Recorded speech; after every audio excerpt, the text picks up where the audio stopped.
खीर खा के बच्चे पैदा हो रहे हैं, राम लक्ष्मण जो हुए हैं। खीर खा के भैया कैसे बच्चे पैदा होते हैं मुझे भी बता दो, वो टेक्नोलॉजी प्रैक्टिकल करके दिखा दो।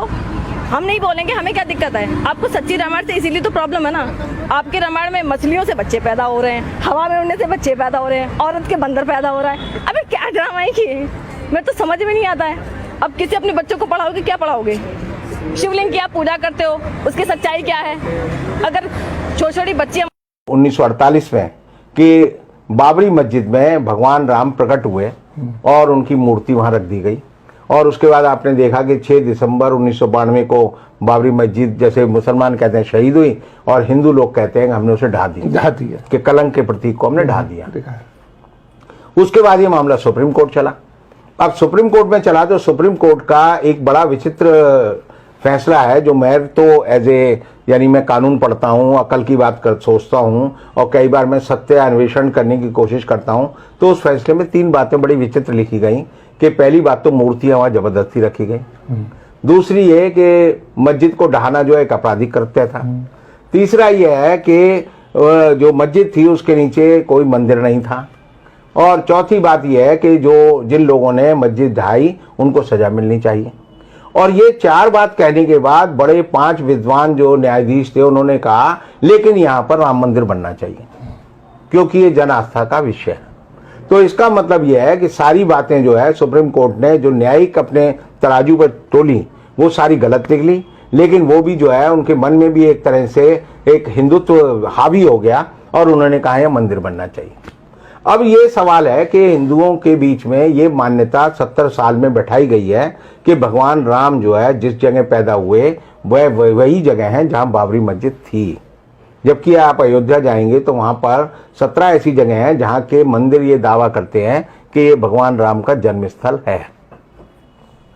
मैं और बहुत सारे लोग जो अकल की बात सोचते हैं वो हमेशा कहते हैं कि राम जो थे कौन थे? राम दशरथ के बेटा थे।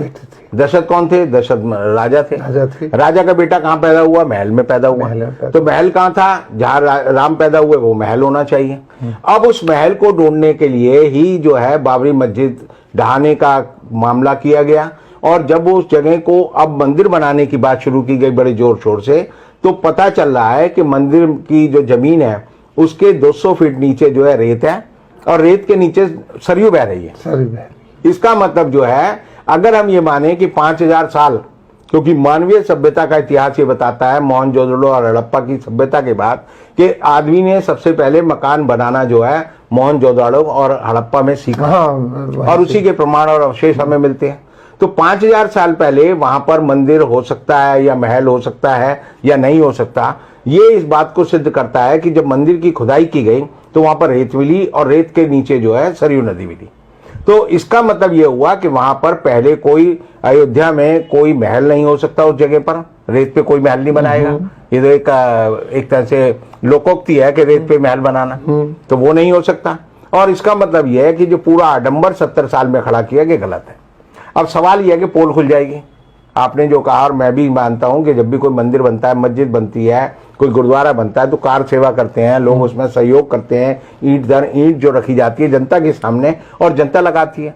अब जो है यूपी सरकार ने और राम मंदिर राम जन्मभूमि जो निर्माण न्यास है वो कह रहा है कि इसको गुप्त रखा जाए, इसमें जो है किसी को आने की इजाजत ना हो, कोई आकर यहाँ पर ये ना देखे ये निर्माण कैसे हो रहा है, कोई आकर ये ना देखे किन मशीनों का इस्तेमाल हो रहा है, कोई आकर ये ना देखे किस सामग्री का इस्तेमाल हो रहा है। इसका मतलब अयोध्या के नाम पर जो ईंटें जो है हमने लोगों से इन्होंने इकट्ठी की थी 1 रुपया और 1 ईंट, वो एक फ्रॉड था। और दूसरी बात यह है कि ये ऐसा क्यों किया जा रहा है? ऐसा ये किया जा रहा है कि जब 5 अगस्त को मोदी जी ने वहां पर आधारशिला रखी, शिलान्यास किया, भूमि पूजन किया, तो उसके बाद 7 महीने में वहां पर 12 खंबे खड़े किए गए, और वो खंबे जब खड़े किए गए तो जैसे ही वो खड़े किए जाते थे तो वजन से वो जो है टेढ़े हो जाते थे, और जब वो टेढ़े हो गए तो ये बात हुई कि भाई ये ऐसा ये किया जा रहा है कि जब 5 अगस्त को मोदी जी ने वहां पर आधारशिला रखी, शिलान्यास किया, भूमि पूजन किया, तो उसके बाद 7 महीने में वहां पर 12 खंबे खड़े किए गए, और वो खंबे जब खड़े किए गए तो जैसे ही वो खड़े किए जाते थे तो वजन से वो जो है टेढ़े हो जाते थे, और जब वो टेढ़े हो गए तो ये बात हुई कि भाई ये खड़े क्यों नहीं हो रहे। तो जब खुदाई की गई तो भूगर्भ वैज्ञानिक जिसे हम बोलते हैं उन्होंने बताया कि भाई ये नीचे तो जो है रेत है और रेत के नीचे सरयू नदी बह रही है। तो इसका एक प्रमाण ये है कि वहां पर कोई महल नहीं था, वहां पर कोई मंदिर नहीं था, वहां पर कोई स्थायी ढांचा नहीं था। और इस बात को छिपाने के लिए ये अब कह रहे हैं कि हम इसकी सारी बाउंड्री करेंगे और ऐसे बनाएंगे जैसे यहां पर परमाणु बम बन रहा हो, कोई राम मंदिर ना बन रहा हो, क्योंकि बड़ी गुप्त रखने वाली बात है।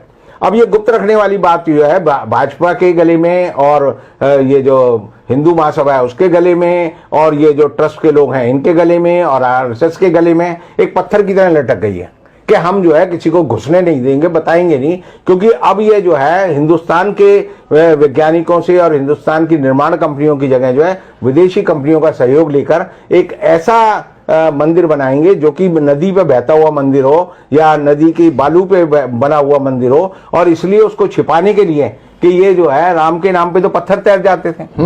हमारे उसमें रामायण में लिखा है, रामचरितमानस में लिखा है, पत्थर पे लिख दो राम तो वो तैरता है। और ये जो है राम के लिए मंदिर के लिए जो खंबा डालते हैं वो हिल जाता है।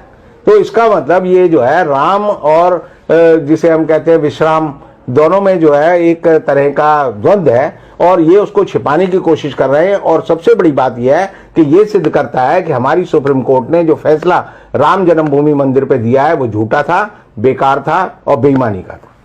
बहुत बहुत शुक्रिया आपका कि आपने एक